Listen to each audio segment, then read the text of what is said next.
Hello, welcome to my channel. Today we've got another family car detail. This is my stepfather's 1984 Morgan Plus 8. Certainly not a garage queen. This car has seen over 283,000 miles. I think from memory over 100,000 miles of which have been driven overseas. Unlike the standard Plus 8, this car has no roof at all. It was optioned from the factory without the roof fixtures, so when it rains it gets wet. As you can imagine, the state of the car is as expected for that sort of mileage, although it has been looked after, but mainly just a traditional hand washing. Certainly hasn't been machine polished or anything like that in quite some time, if at all. So yeah, today's detail was really just to get it back into as good a condition as we could manage. Only had one day to do it in, so as usual I was working against the clock.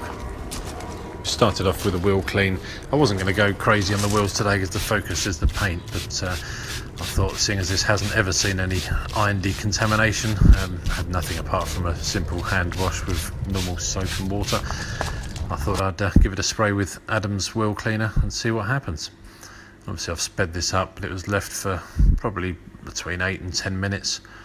As you can see, plenty of iron fallout coming out of there.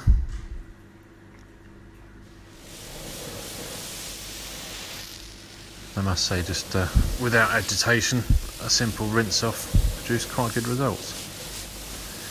Admittedly, later on my stepfather did decide to take the wheels off while I was polishing and gave them a thorough going over. But still, the results speak for themselves just for that process. So we're starting the washing with a simple snow foam. What have I used here? That is Adam's strip wash with a bit of APC in there as well.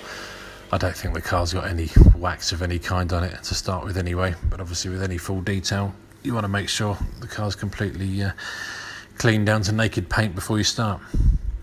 Obviously left that to dwell and then rinsed off again.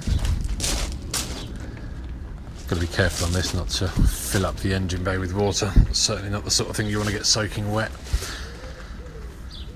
Moving on to a hand wash, obviously 2-bucket method with Adam's car shampoo and Adam's wash mitt. Being careful not to snap the wing mirror off while I'm at it.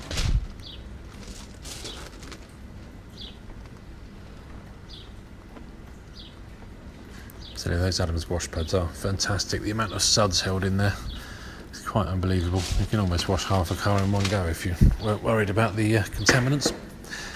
Obviously that's not the case, and I'm regularly rinsing it in the rinse bucket as I go along. So just inspecting the paint after the wash and dry process. To be fair, there weren't many scratches in it. It did have swirl marks or love marks, whatever you want to call them, but certainly not excessive. I think I've seen worse in 2-year-old cars.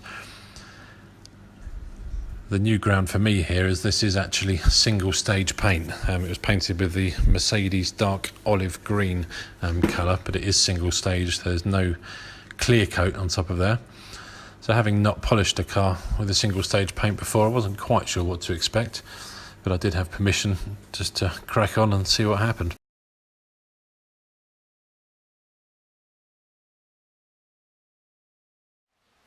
So moving on to the polishing, you can see here I'm using the Shinemate EP803 nano polisher. It's certainly essential for polishing this car. I have already gone over it off camera using my DAS 6 Pro with a 5-inch green Hexlogic medium cut foam pad. I have to say the amount of car that you can cover with a 5-inch pad when you're dealing with a Morgan is quite minimal. So I've done obviously the right hand side of the rear wing, that was with the 5-inch pad, some of the bonnet and some of the front wing, but most of it you just can't get to with a 5-inch pad. So yeah, very glad I got the Shinemate EP803. I think looking at the picture here I'm using what's that, the 2-inch pad I believe for these areas. It does come with a 1-inch pad as well. So yeah, just polishing these awkward areas now. Again, it does still have its limitations on this car. There were some areas I just couldn't get to with anything, so I went over with a hand polishing pad just to get into the little areas that no machine is going to get into. You may do better with a Rupes hybrid nano, but I don't have that sort of money to spend on a polisher, so this was what we were going to deal with for today.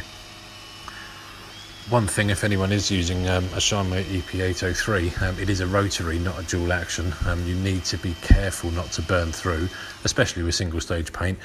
I noticed on the pad instantly, as soon as I start polishing, every pad I used went green within seconds, so you can see the paint is flying off the car, so just had to be a bit careful not to go through, obviously remove too much paint.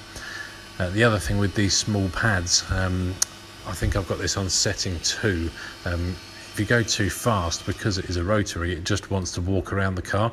You need to be really careful, because when it's spinning fast, you can quite easily fly off in one direction and bash into some paintwork, chip some paint or whatever, and cause yourself a bit of a disaster. So you do have to hold it quite tight and make sure the pad is very flat to the surface. You get any angle on the pad at all and it'll just walk away from you and potentially score the paint. Yeah, very impressed with using it. I have used it before, but never in this sort of situation. I've used it on my own car just to do little areas, but certainly nowhere near to the extent that I used it on this car. I was very pleased with the results. We did a single stage polish. As I said previously, the paint wasn't too heavily marred, so I just wanted to take out the surface scratches and bring out the shine.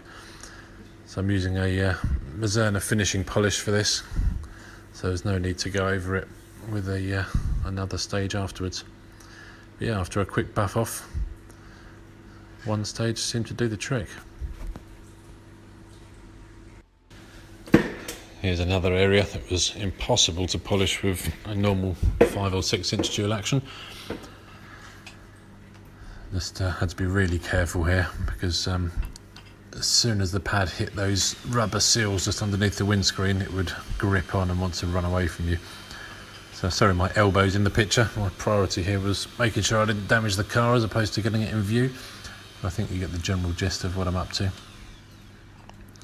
As I say, while this was going on, my stepfather is removing the wheels and taking them out to give them a thorough clean inside and out. I think this is the most love this car's seen in quite some time. Although it was completely rebuilt a couple of years ago.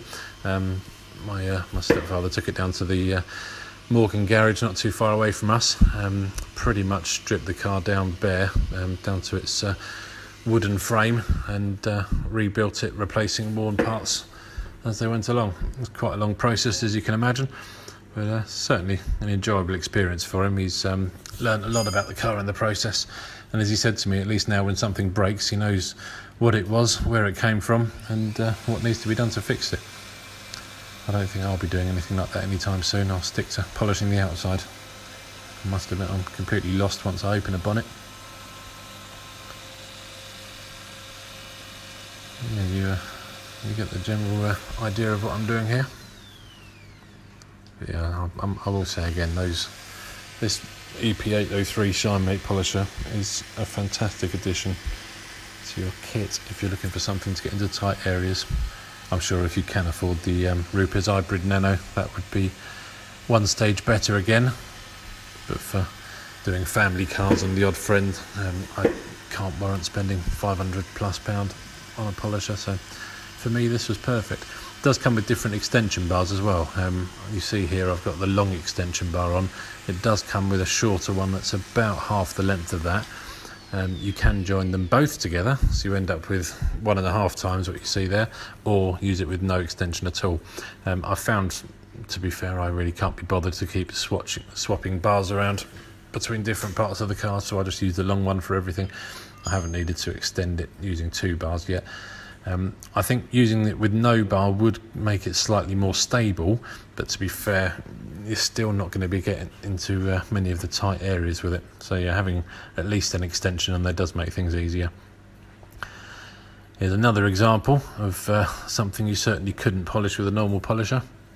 Getting in between these rubber strips on the running boards. Although I did still notice the limitation. I could get about halfway down here with the polisher, and then it just got too narrow, and had to do the rest by hand.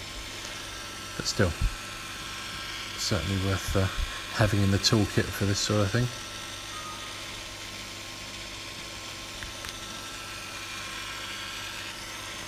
tell you, the amount of awkward areas on this car is quite ridiculous. The plan was, after I've finished the polishing, to go over it with CQuartz UK to give it a 2-year protection, hopefully reduce any potential swirls coming back in the future, and certainly make washing it a lot easier and less likely to scratch with the usual washing procedure afterwards.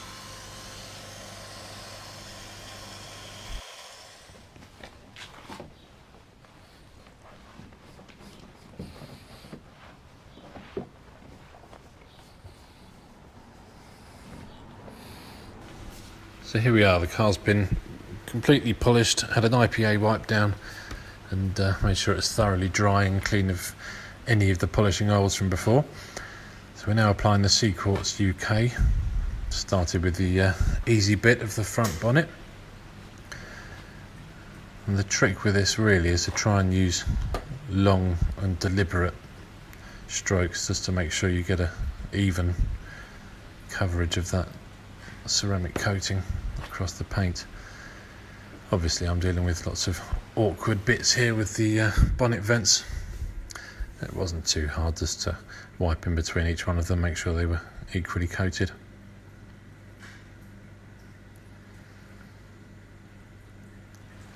Again, doing the same to the front wings here. I did find that the block that it comes with does make it slightly awkward to get into the little tight areas on this car, so I did take the block away and just use the application cloth by hand, obviously with some CQuartz applied, just to get into all of the little grooves and tight spots here.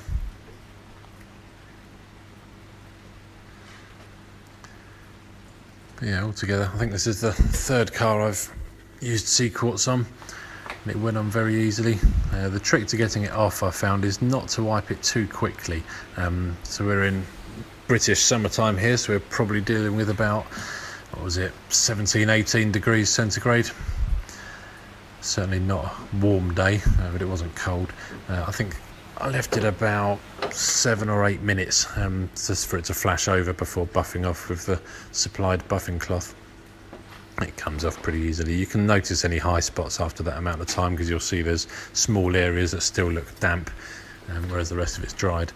You see to the right of the headlight there's one I've just removed.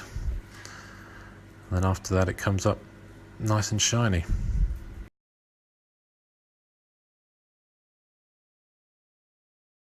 There are a couple of stages I completely forgot to video.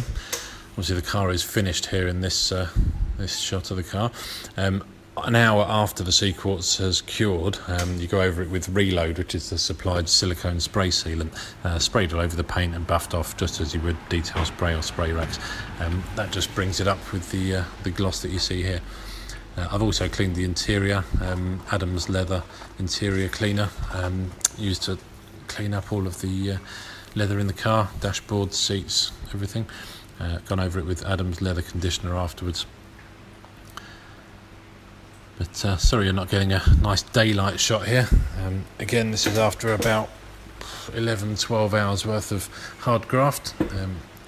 My brain wasn't really in the filming mode, but hopefully here you can catch the end results.